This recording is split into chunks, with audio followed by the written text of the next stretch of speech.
that was one thing that I told my therapist. I am excelling at work like nobody's business. How are you gonna tell me I'm depressed?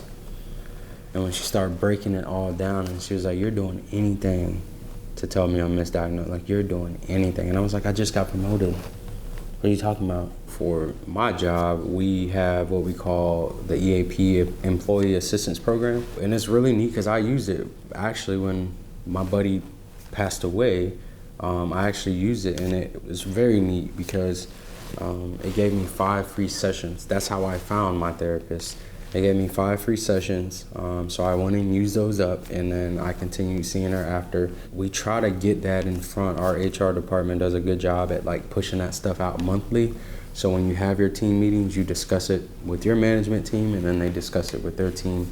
And that stuff's turned in and followed up on, because when you work with as many people as we do, everyone has lives when they go home. Like, you never know what someone's dealing with, whether it's a domestic dispute, whether they're short on food, or you just never know someone's mental state based on a lot of things that they have very limited control over.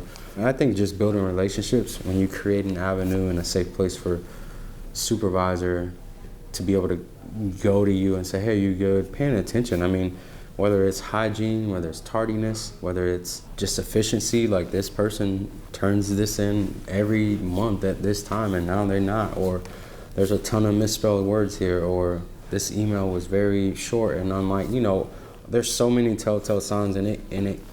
Sometimes it's not mental health, it's just, hey, we don't have food at home, or hey, our heater's off and we're, whatever, but there's something. And I think relationships are always going to be the key in a lot of this stuff, because when you have someone that you can go to, I think it always lessens the burden a little bit. But I think just that work environment, if you're in a leadership role, especially like for me, I think I have like 18 or 19 people that I directly supervise, but 15 of them have 30 people under them. And so I want to come off in a way to my supervisors that make them feel so supported that it rubs off. They have to support their people the same, and then they support their people the same. And so however that looks for your people, I think if you create a safe place and you build genuine relationships, that dialogue kind of happens organically on its own. I've had several people from classes that I've taught for my agency come up to me and ask, when we talk about trauma or something, I'll mention that, hey, we offer this, and a lot of these are brand new employees, so they haven't even worked a shift with us. And I'll say, hey, if you need anything, catch me on a break, because it's a private matter, and I can't tell you how many people that have either come to me while we're on break or come to me at the end of the class, or even find my number and text me.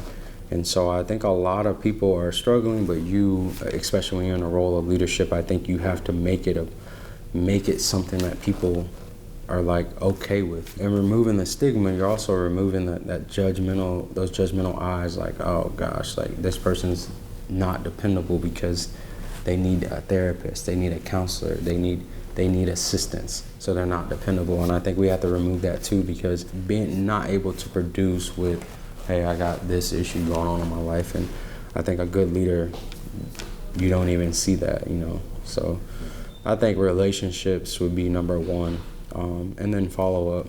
Don't just say, hey, are you okay? And then they say, no, I'm not okay, and then you just walk off. Follow up, check on them, I think most businesses should create systems, maybe like a portal or something, to where you're getting reminders to just check on people, a death anniversary, things like that. You never know. I definitely think relationships, like healthy relationships, are gonna be the key from what I've experienced.